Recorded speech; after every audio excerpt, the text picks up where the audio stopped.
J'ai un problème avec les appareils électriques. Bon, bien sûr, j'en utilise comme tout le monde.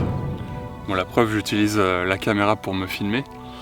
Mais dès qu'il va exister un objet où il va y avoir une version manuelle, je vais préférer opter pour la version manuelle. Puisque, à force de confier toutes nos tâches aux appareils électriques, on va perdre le mouvement. Et notre corps, il est fait pour bouger. On a les mains, et avec ses pouces, on a une dextérité assez fine avec nos mains. On est fait pour créer des choses, pour prendre des trucs, les assembler et fabriquer des trucs.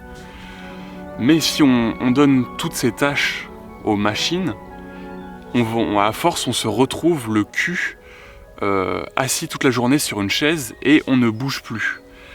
Et quand on bouge, eh bien dans notre corps, quand on fait un effort physique, dans notre corps, il se passe des choses au niveau des hormones, il se passe plein de choses. Et la santé du corps est très liée à la santé mentale, à la façon de voir les choses.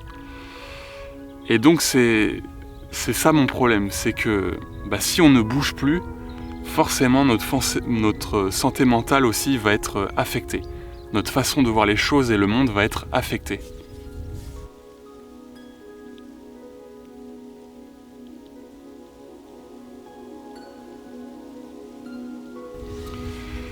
Par exemple, je crois que quelqu'un qui a l'habitude de faire les choses soi-même, de bouger, de ne pas confier ses tâches à un appareil électrique, eh bien, forcément, comme la personne va bouger, faire les choses elle-même, sur sa route, il va y avoir des problèmes. Et donc la personne, elle va devoir régler ses problèmes pour arriver à ses fins. Donc si tu fais des choses, tu crées dans ton esprit un schéma, une habitude à régler les problèmes, à faire des choses pour construire ta personne et ta vie. Et là au loin je vois des chevreuils, donc je fais une pause et je vais les filmer. Bon c'est raté, les chevreuils ils étaient vers le tas d'arbres là-bas, mais ils sont partis, j'ai pas pu les filmer, c'est pas grave. Donc ouais, ce que je disais c'est que... Et à l'inverse, je pense que quelqu'un qui confie toutes ses tâches aux machines, eh bien forcément, comme elle ne fait rien, elle ne crée pas dans son cerveau un schéma de pensée qui fait que dès qu'il y a un problème, tu vas vouloir le régler pour avancer. Je pense que cette personne-là va plutôt se braquer, se frustrer à cause du problème et laisser tomber. Donc en fait, la personne, elle devient juste un assisté. Ouais, c'est ça. Elle devient vraiment dépendante des machines. S'il n'y a plus la machine, tu ne sais pas comment résoudre les problèmes. Et en plus, tu n'as pas le savoir-faire. Tu ne sais pas faire les choses. Donc, ouais, tu perds en savoir-faire en plus. Tu deviens vraiment dépendant.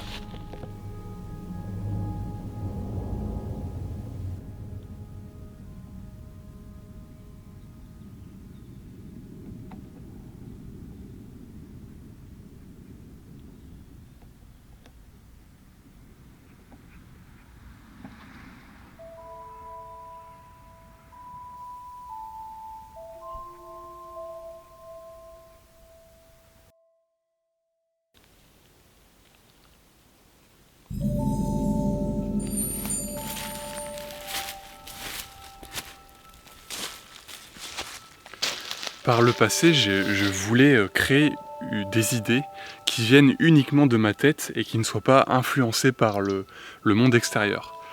Et aujourd'hui, je crois savoir que c'est impossible. Les idées qu'on va avoir, elles viennent forcément de choses qu'on a déjà vues. Elles ne peuvent pas venir du néant. Donc en gros, dans ma tête, c'est les idées que j'ai, c'est toutes mes expériences passées, toutes les idées que j'ai vues. Voilà, elles sont dans ma tête et consciemment ou inconsciemment, ça va faire un mélange et grâce à ça, je vais pouvoir ressortir entre guillemets, de nouvelles idées. Mais du coup, ce ne sont pas des idées qui me sont propres qu'à moi. Et je me suis dit que pour me rapprocher de cela, de cette création d'idées qui vient que de moi. Donc c'est impossible, hein, ce serait un idéal à atteindre. C'est que moi qui suis artiste peintre, eh bien dans mon atelier, je devrais remplir mon atelier de toutes mes créations. Et aussi pousser le concept plus loin, c'est-à-dire vraiment tout créer dans la pièce. Donc mettre mes peintures partout, peindre sur les murs, sculpter dans les poutres en bois, fabriquer mes chaises, mes tables, mes étagères, les sculpter, etc.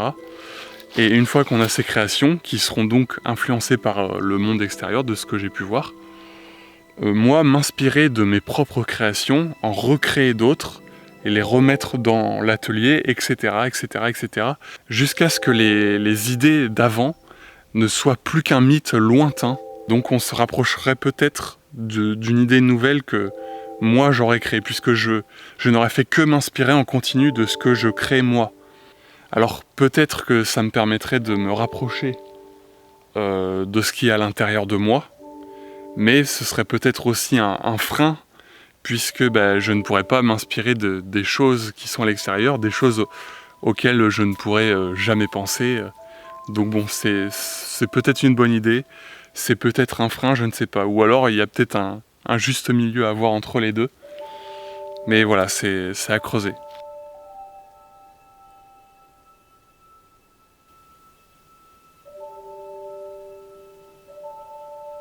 Je sais bien que ce ne sont pas forcément des bonnes idées, mais ce que je trouve intéressant, c'est juste le schéma de pensée, le fait de s'imaginer des choses, de se balader métaphysiquement. Ouais, le fait d'imaginer des choses, ça améliore justement ton imagination. Et pour moi qui aime et veut créer des choses, et je pense que c'est comme ça, c'est en explorant des choses, des pistes de réflexion, en s'autorisant, en s'autorisant à être naïf, à être innocent.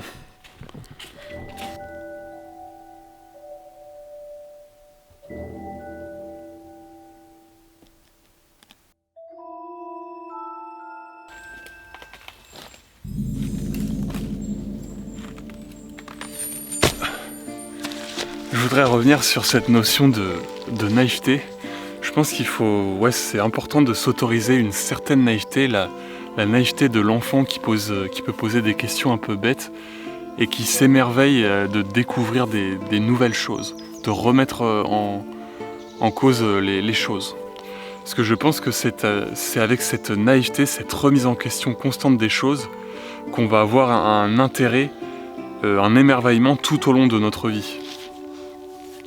Et d'ailleurs, je pense qu'il y a deux types d'adultes. Donc il y a les adultes, donc c'est ceux qui ont perdu cette naïveté, qui sont beaucoup plus terre à terre, qui voient les choses, ça c'est ça et c'est comme ça et ce sera pas autrement. Et c'est souvent les gens qui ont des métiers un peu genre comptable, avocat, qui travaillent dans des bureaux. Enfin voilà, et à l'inverse, on a les adultes enfants qui, eux, gardent cette naïveté tout au long de leur vie. Et je pense que ça va plutôt être eux les créateurs, parce qu'ils vont creuser, ils vont vouloir créer des choses nouvelles. Des choses qui peuvent paraître un peu loufoques. Parce que les créateurs n'ont pas peur de remettre en cause les choses qui sont admises. Ils vont voir les choses admises sous un angle différent. Et pour pouvoir remettre en cause les choses, il faut pouvoir croire en quelque chose qui, a priori, n'existe pas. Donc il faut être un petit peu naïf. Et à l'inverse, les adultes, eux, ils ne croient pas aux choses. Ils savent les choses. C'est différent.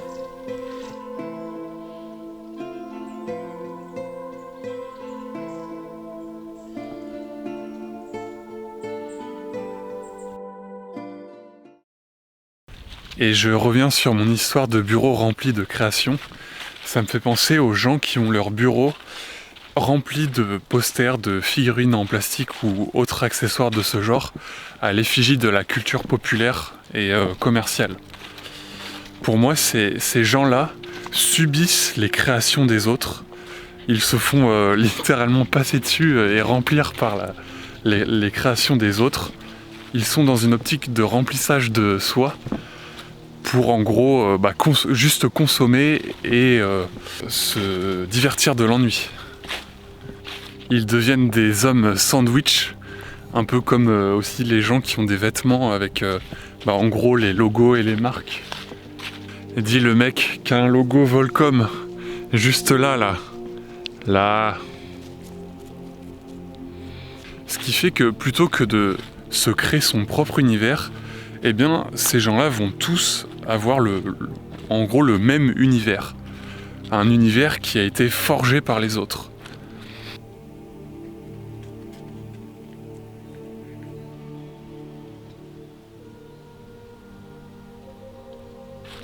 Alors que je pense qu'il serait plus sain pour son esprit avec les créations des autres, les créations populaires, mais aussi les créations moins populaires, donc hermétiques, pourquoi pas, de s'en nourrir pour créer son propre univers à son tour. Et là, pour pouvoir remplir son bureau de nos propres créations. Bon, c'est un exemple comme un autre, on n'est pas obligé de se créer des peintures ou... Enfin là c'est l'exemple qui me vient en tête, mais on n'est pas obligé de se créer des peintures ou des sculptures à poser dans son bureau pour avoir son propre univers.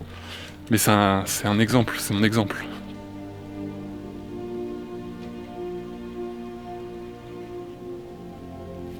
Et donc pour relier tous les sujets, puisque tout est lié,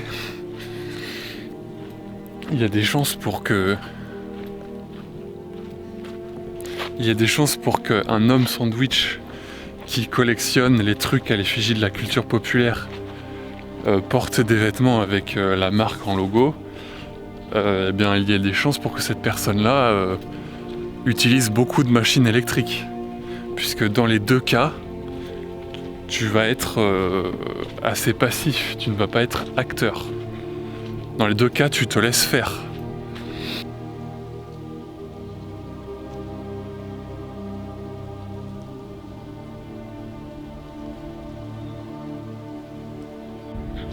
Mais bon, c'est pas parce que tu utilises un Thermomix que forcément tu es un homme sandwich avec une collection de figurines pop en plastique chez toi. C'est juste une tendance. Par exemple, y a plus de chances qu'un homme sandwich figurine pop machine électrique habite en ville plutôt qu'en campagne. Bon, je pense avoir fait le tour de tout ce que je voulais dire.